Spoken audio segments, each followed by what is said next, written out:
One more thing about, what is your message to the exporters? The real pain in the short term is being felt by them. Will you make it somewhat possible for them to sell in India? Will it be a possibility? And what steps are you taking to do that? Well, fortunately, the timing of the GST reduction at such massive levels couldn't have been better. This will give a big impetus to domestic demand, which will help some of the exporters who may lose a part of their business. Will you make it easier for them to do so because they can't? No, we are even trying to make connects. So, for example, when I recognize that garment industry could face some stress, I called up the Tatas who run the whole Zudio and the West Side. And I'm going to be talking to all other high street malls or retail large-scale outlets to see if they can help these garment exporters by buying their produce and making it available at affordable prices. So high quality at affordable prices, now at reduced GST rates, will make it a great story to run. So you will remove the restrictions on them to sort of... Absolutely. We are trying to make it easier that they can supply in the domestic market. It's a part of one of the reforms we are working on. Similarly, I'm in dialogue with 50 countries. Our missions are working in 50 countries, which we have identified through data analytics and artificial intelligence on the data of import and export of all other nations, to identify where our products, which will need a market, can be offered, and in lieu of that, what we can buy from those countries who may also be stressed similarly. So for example, the UAE minister and I, over our meetings on Friday, Saturday last week, identified people, identified areas. He already connected us with his people there who can help our textile sector get an entry into the Gulf and into all of Africa. He sent me connects with the seafood industry there. I'm mounting a delegation to visit UAE to connect with those people. 18th, 19th, we have the high-level task force on investments dialogue in UAE, where I'll be taking a large business delegation, identified sectors where we can support our exporters to get new markets. We'll be looking at fast-tracking our free trade agreements with other regions. We are doing a second tranche with Australia. We'll soon announce closure of Oman. New Zealand will also close by the end of the year. My Commerce Secretary was in Brussels last 2 days. Their teams are down on Monday for the next round of negotiations. The Trade Commissioner of European Union, Maros Sherkovic, will be in India on the 11th and will be spending 3 days together to speed up and conclude the European Union FTA. So I have the 4-nation FTA, EFTA, Switzerland, Iceland, Norway and Liechtenstein, which comes into effect as near as 1st of October. I see. As soon as Navratri gets over, or on the last day of Navratri, we'll have the EFTA agreement come into force. UK has been executed. Oman will be announced. Chile, Peru, Eurasia terms of reference are finalized. By 4th or 5th of October or 6th of October, I'm in Qatar to finalize terms of reference with Qatar. The Prime Minister of Singapore is in India today. Yes, I believe you had lunch with him. We had lunch and we had extensive discussions with their teams to see what we can do. And they've already committed to take in more chicken and eggs and poultry.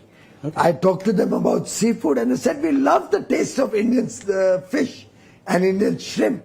So I've told them to my High Commissioner who returns tomorrow to put together a group of seafood importers, and I'll mount a delegation to Singapore very soon.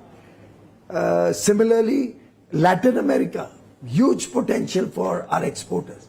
So sky is the limit. This will help us expand, and as I said earlier, exports this year will be higher than last year. How do you say that? The various estimates that exports are $90 billion and they'd probably come down to $50 billion. We, in fact, informally chatted about it. So how much have we achieved so far, and then what is the target? Sometimes I wonder at all these so-called experts and economists, friends from the media, coming up with such calculations, which I would say would have otherwise been ridiculed as elementary mistakes. You know, that famous elementary, my dear Watson. Yes. This is that moment. We've already had 5 years figures in our hand. Right. From April to August. Right. Even to the United States, our exports have already crossed 40 or $43 billion. Already crossed. Okay. Which was 86 last year. And we still have 7 months to go. The reciprocal tariffs are not across the board. Right. They're on about 55 or 60% of the Yes. exports. Similarly, newer trading arrangements are coming into play. Newer markets are opening up. The actions on tariff are on many other countries. So which opens up opportunity for many other countries to provide us some goods that we may require in return for taking from us the goods that they require. Right. So that is what I alluded to, that Yes. we are looking at 50 nations and where we have trade complementarity. So services exports continues to grow across the world. The US is a very small share of our services exports. So I think we are in a sweet spot. Tourism is growing. Yeah. International tourists are coming in large numbers. I'm very confident that our exports this year will be more than last year. You make a very big point here. Any impact on GDP, Piyush? By various estimates, people are again saying 10 basis points to about 100 basis points could be the impact on GDP.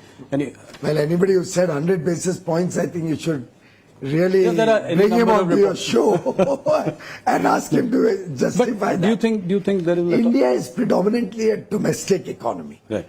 Our exports as a part of our overall GDP are still relatively small. Right. And our imports are much larger than our exports. Yes. So net, actually imports are deflating the Indian GDP growth. Keeping that in mind, I'll give you a comparable. COVID, we saw exports fall because of the overall world situation. Do you know, imports fell far more than exports, and we actually landed up with a trade surplus during COVID. So Indian economy is a very complex economy, and therefore I do not think that the impact on the GDP will be significant.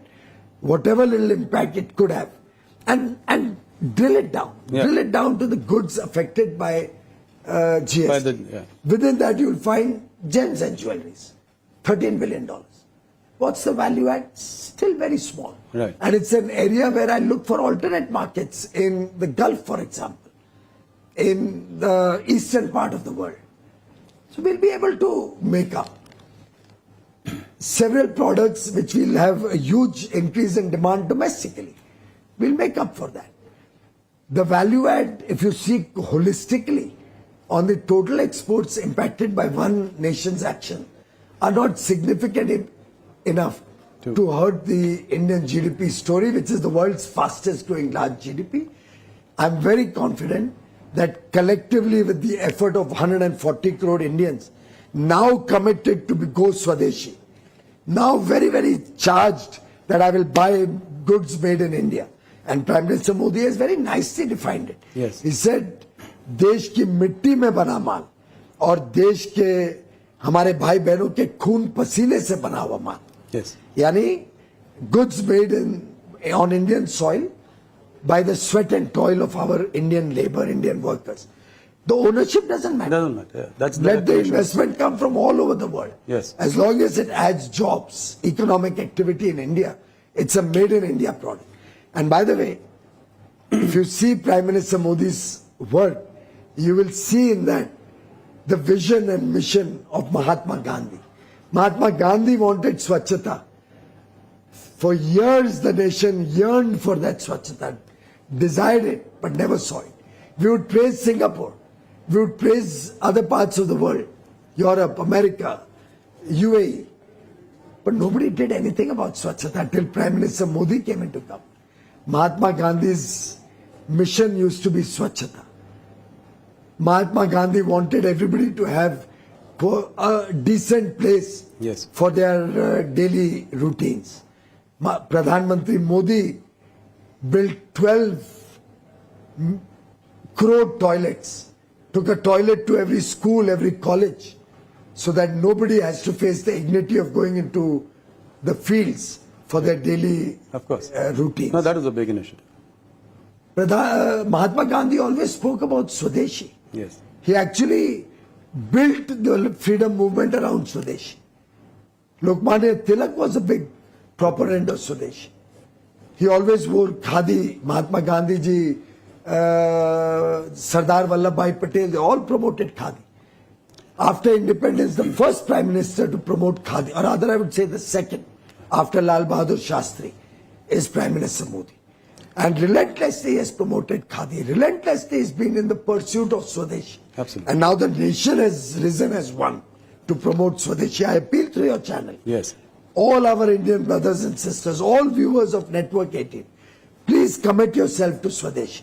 Please commit yourself to buying made in India goods. Whatever may have happened in the past is fine.